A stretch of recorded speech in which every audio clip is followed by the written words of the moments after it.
Assalamualaikum warahmatullahi wabarakatuh. Di video ini saya akan mengajarkan tentang satu buah aplikasi bernama Cisco Packet Tracer. Meskipun aplikasi ini udah banyak yang bahas sebenarnya, tapi aplikasi Cisco Packet Tracer ini adalah suatu aplikasi yang memudahkan kita untuk membuat simulasi dalam merancang bangun jaringan. Jadi kalau kita mau belajar juga bisa pakai ini, karena ini merupakan aplikasi buat simulasi yang menurut saya paling gampang, dan ini jujur saya belajar dari sini juga. Sebelumnya, buat yang merasa awam sama menu yang ada di sini, mungkin yang paling sering, ya saya nggak bisa bahas semuanya. Yang sering saya gunakan adalah sebenarnya ada dua. Satu di sini ada network device dan satu di sini ada end device. Jadi ini kalau kalian mau bikin jaringan, kalian butuh beberapa perangkat pastinya.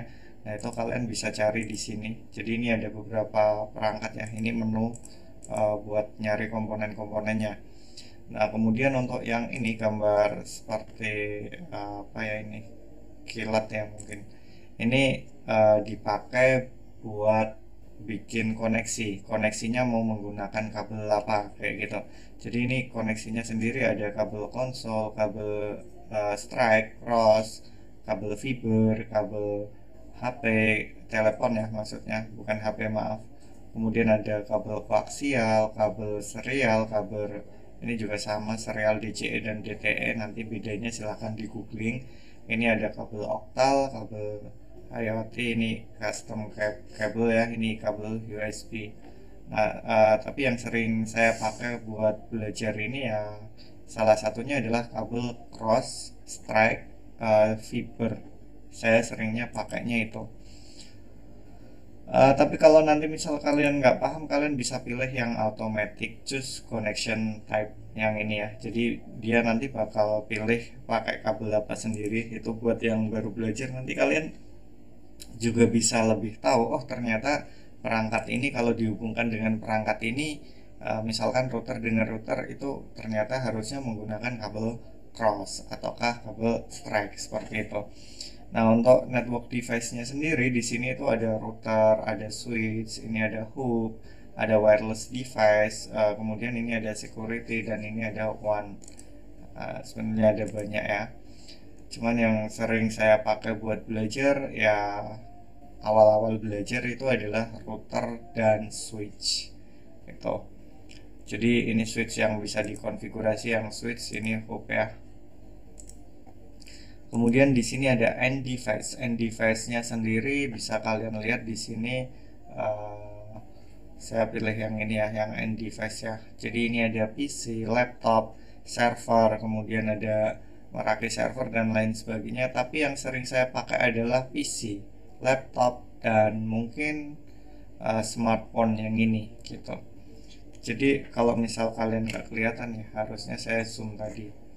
Jadi ini saya cuman seringnya pakai dua ini buat belajar sama kabel ini gitu. Nanti kalian kalau mau nambah buat belajar yang lain, apakah itu membuat sebuah soal dengan menggunakan Cisco Packet Tracer, itu pakai activity wizard yang ada di atas, terus bikin clusternya ada di sini, itu nanti bisa sambil jalan seperti itu. Tapi untuk semua yang nanti kalian butuhkan dalam membangun sebuah jaringan itu sebenarnya cukup di menu-menu ini aja kayak gitu. Oke, jadi saya sebenarnya pengen ngajakin buat nyobain satu aja dulu. Jadi di sini saya itu punya sebuah perangkat dimana saya pakai PC aja. Jadi ini saya punya dua buah PC, ini PC, misal ini saya kasih nama PC A dan ini adalah PC B. Kemudian PC ini nantinya akan dihubungkan dengan menggunakan sebuah kabel. Saya pakai automatic aja. Ternyata di sini menggunakan kabel cross ya. Ternyata PC dengan PC kalau dihubungkan itu seharusnya menggunakan kabel cross. Meskipun zaman sekarang kalian mau pakai cross mau pakai strike nggak terlalu berpengaruh ya, karena sekarang hampir semua perangkat itu udah dilengkapi dengan apa ya, kalau nggak salah namanya sistem MDIX atau apa gitu. Jadi nanti dia bisa otomatis mengetahui ini kabel cross atau strike, dan nantinya bisa sampai terhubung seperti itu. Jadi ini ada dua buah PC. Nah, kebetulan kalau kalian sudah pernah belajar materi subnetting, ini saya kasih warna aja biar kalian lebih gampang dalam memahami. Ini nanti saya kasih warna coklat, dan ini saya kasih warna pink aja yang sebelah kanan. Nah, di sini saya nanti bakal bikin dua soal. Jadi ini saya kopas di bawahnya gini, sama-sama ada dua buah PC yang terhubung dengan sebuah kabel cross. Tetapi untuk yang di sini ini ada satu ada network ID-nya ya. Ini ada net ID-nya. Untuk PCA itu saya nanti pakai 192.168.0/24 aja yang gampang dulu. Kemudian untuk yang ini PCB, net ID-nya adalah 192.168.200.0/24. Nah, ketika dua buah ada dua buah PC atau dua buah perangkat yang dihubungkan tanpa melalui router ya. Jadi ini tanpa melalui router, dan ini bisa kalian lihat di sini saya udah kasih network ID-nya. Ini ada network ID-nya, saya zoom biar kelihatan. Ini dihubungkan, saya kasih IP ya, berarti ini nanti IP-nya terserah ya. Kalau kalian belajar subnetting ini harusnya berada di rentang IP 1 sampai dengan 254. Yang bisa dipakai adalah 1 sampai 254. Jadi ini saya kasih IP 1 aja /24. Untuk yang ini kenapa bisa seperti itu IP-nya? Ya karena kalau kalian sudah pernah belajar subnetting pastinya tahu. Jadi untuk yang belum, nanti kalian wajib buat belajar materi subnetting. Nah, ini saya buka dulu. Saya berikan IP-nya di sini ya. Jadi ini IP-nya adalah 192.168.100.1/24, maka subnet masknya adalah 255.255.255.0 karena menggunakan /24. Jadi /24 itu jumlah dalam binernya, kalau yang subnet max itu dalam desimalnya, seperti itu. Nah, kemudian kita coba kasih yang PCB. Nah, PCB sesuai dengan soal tadi, saya bikin sebuah jaringan sederhana dulu kan, 192.168.200.1/24, berarti ini ya. Kita nggak pakai default gateway, jadi jangan pernah kalian itu berpikir apakah harus diisi semua yang diminta di kolom ini. Nggak harus. Kalau nggak ada gateway ya nggak usah diisi gitu, karena kita nggak pakai router di sini. Nah, kemudian karena ini sudah dikasih IP dan ini terhubung menggunakan sebuah kabel cross, harusnya dari PC ini sudah bisa mengirimkan ke PC ini. Coba kita cek. Harusnya ya, tapi ternyata kan gagal ini nanti harusnya. Nah, kita coba mengirimkan pesan pendek dari PCA ke PCB. Karena saya buka ini PCA ya, jadi ini saya buka sebuah aplikasi bernama Command Prompt di PCA. Ini gunanya buat ngeping ya, buat ping atau mengirimkan pesan pendek ke ping spasi alamat tujuan 192.168.200.1. 200.1 tadi adalah IP yang ada di PCB. Jadi ini saya mengirimkan sebuah pesan pendek ke sana, seperti itu. Nah, kemudian setelah di enter, ternyata ya ketika di ping itu kita tungguin sampai selesai pun semuanya nanti pasti gagal. Di sini request timeout semuanya. Jadi permintaannya itu sampai waktunya habis nggak terjawab, nggak ada jawaban. Nah, di sini statistik dari ping ke sini itu ini paketnya yang terkirim ada 4, yang diterima 0, gagalnya 4, jadi 100% gagal.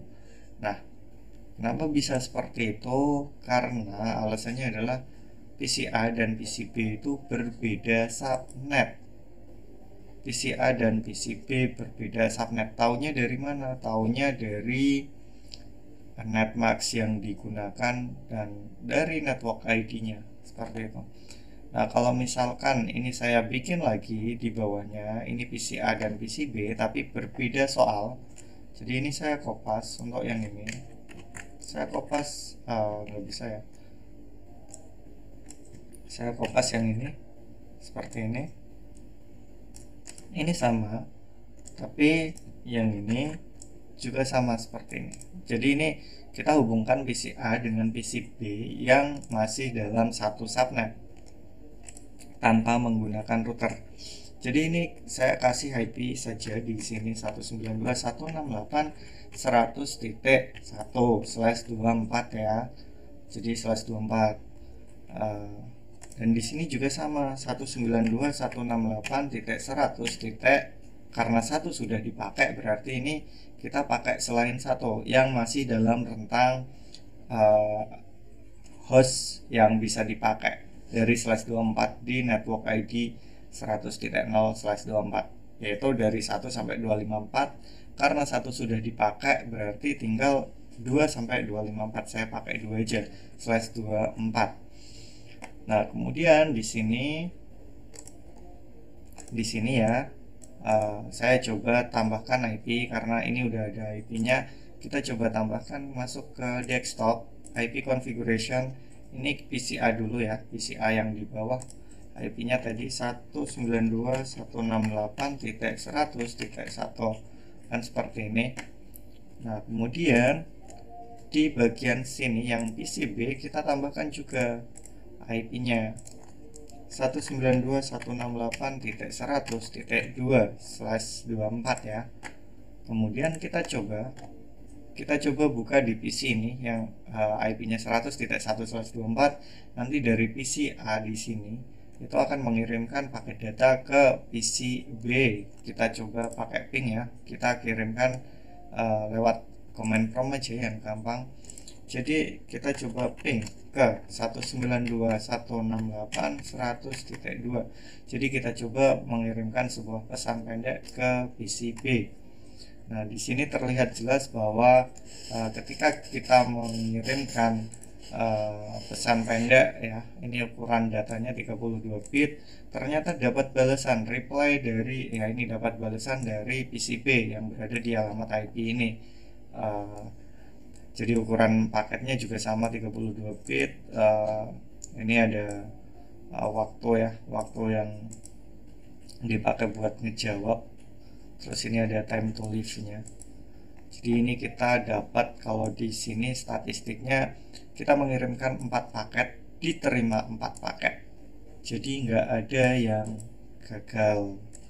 Berarti PCA dan PCB kalau yang ini itu sekarang sudah terhubung seperti itu. Jadi ini PCA dan PCB itu sudah bisa dipakai buat saling bertukar informasi menggunakan sebuah kabel. Jadi ini berada dalam satu jaringan seperti itu.